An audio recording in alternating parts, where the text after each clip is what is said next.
Hey, what's going on, guys? My name is Jake from TodaysiPhone.com, and here's your TIP Daily for May 28th, 2013. Okay, so the biggest news today was Tim Cook's hour-and-a-half interview at the D11 conference this evening. He talked about a ton of things that everyone is clamoring to know more about, so let's run through some highlights. As far as wearable technology, Google Glass, and the iWatch goes, it seems like Tim Cook doesn't see Google Glass as a threat. He doesn't think it's going to be some sort of mainstream product. I'm inclined to agree. I mean, they're cool from a tech standpoint, but I can't see that many people opting to wear those things around every day. As far as the iWatch is concerned, he didn't say too much, but he did say that Apple was interested in wearable technology.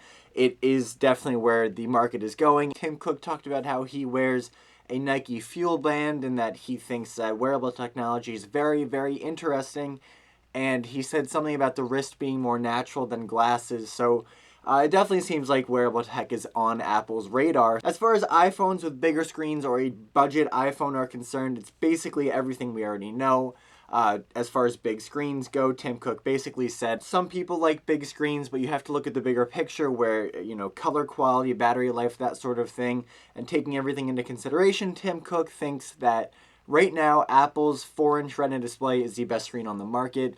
He says, in a perfect world where there were no sacrifices for bigger screens, maybe it would be a different story, but currently it's not. Budget iPhones, Apple hasn't made one yet. It takes a lot to make sure everything from the hardware to the software and everything in between works perfectly the way that they want it to. And right now, the company is focusing on that rather than making a cheap budget iPhone. At least that's what it sounded like to me. The topic of an Apple TV was also discussed.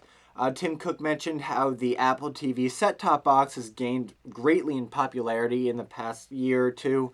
It went from a pet project selling a couple 100,000 devices a year to up to the millions per year. Specifically this year, they've sold a ton more than they ever have before. And Tim Cook said how, basically what we've heard before, he doesn't think anyone is really happy with the TV experience. It definitely hasn't been updated in the past 10 or 20 years. And Apple is very, very interested in that experience, looking to make it as good as possible with the Apple TV set-top box now, and they are observing what customers want. He said there's a grand vision, and although there was nothing to announce at the time, the television market continues to be an area of great interest for the company. As far as iOS is concerned, he mentioned that Johnny Ive really had a huge hand in iOS 7. When asked if iOS 7 was a dramatic update, Tim Cook just said he'll let us be the judge of it. But he did say that the changes in the Apple sort of infrastructure where Scott Forstall is gone, Johnny Ive is in, and different people are managing different things.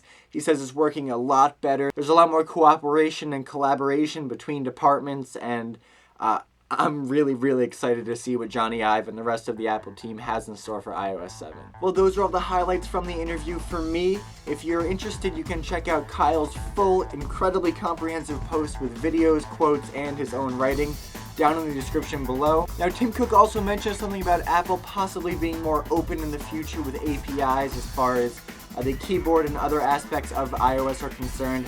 And that's very, very surprising just because Apple's been so sort of closed off and, it's a closed operating system kind of thing. So to hear that Apple will be more open with APIs or anything in the future is definitely surprising. And I think that's probably the most surprising part for me of the event. Of what I've said and of what you've read in other places, what is the most surprising thing that Tim Cook said in your opinion? You can let me know in the comments section down below or on Twitter at TIP_Jake. And as always, for more news, views, and reviews, please don't forget to check out TodaysiPhone.com.